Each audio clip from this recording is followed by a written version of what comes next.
So, I'm not crazy, but there was a time when I thought I was going crazy.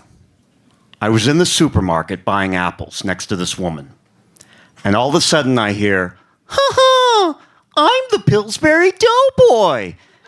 Check out our specials on aisle 5." And I turned to the woman next to me and I said, "Did you just hear the Doughboy on the loudspeaker?" And she was like, "Yes." And I was like, "Oh, thank God." Because I was worried he was in my head. That would really be bad, having the Pillsbury Doughboy in my head telling me what to do. I think for me it would be easier to have Satan in my head telling me stuff like, "Scott, park in the handicap zone." I'd be like, "Oh, Satan, you devil. Always trying to get me to mess with a handicap." But the Pillsbury Doughboy, he's so cute and smooshy. How can I refuse him? If he asked me to do something truly vile, like eating at a restaurant and not tipping the waiter comes out, gives me the bill, I'm like, "Everything was wonderful. I'll be sure to take care of you. Thank you." And I'm starting to write, and I hear, "Ha ha! The waiter could go himself." I'd be hard-pressed to disobey.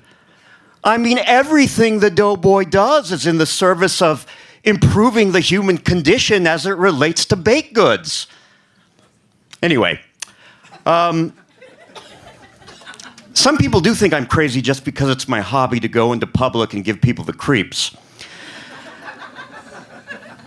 And I don't mean sexual predator type creeps. That's unethical, and I avoid those types at the creepy people get-togethers. But I consider giving people the creeps a public service.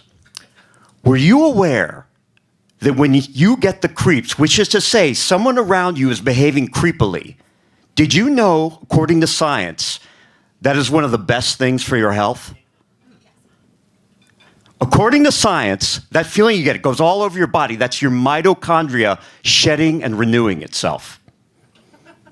Now, some people say that I shouldn't be giving out medical advice, but I figure if you're the type of the person who forms medical opinions from a comedy routine, you're probably on your way out anyway, evolutionarily speaking. But if you buy my premise, then you understand that the problem is you cannot give yourself the creeps. Well, I can, but I'm exceptional.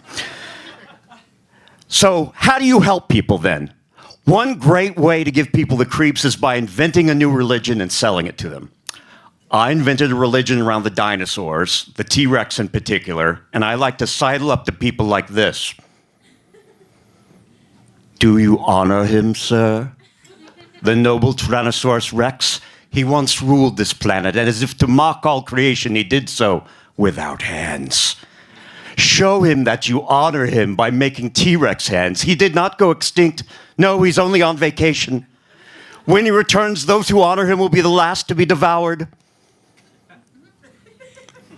That's it. I probably just cured you guys of cancer or something, I'm sure. I think the creepy vibe is working very well. So, I have a knack for giving people the creeps even by accident, and I'll tell a story here. One time my brother was feeling sad, so I took him to see a 3D movie to cheer him up. It was Tron 3D. The movie had already started when we got there, so we put on our 3D glasses and sort of sidled to our seats like blind people. And growing up, he and I used to kid around, when we watched a movie at home. And I was doing all the old stuff to him, but I was doing it to him in public, Like, first of all, whenever there was a chase scene, I would pretend like the velocity was affecting me and go, "Whoa!" and then pull like this. And I would say silly things to him like, "Does anybody know where I could get a cheeseburger here in Tronland? No? Okay, well, I could really go for a cheeseburger."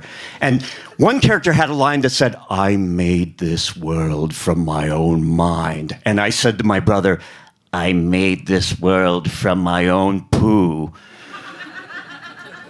My brother was very sad, and he wasn't having any of it. So later I had to go to the bathroom, and I leaned over to tell him. And for the first time, I lifted my 3D glasses, and I realized in the confusion of coming in the theater with 3D glasses, I had sat by a complete stranger.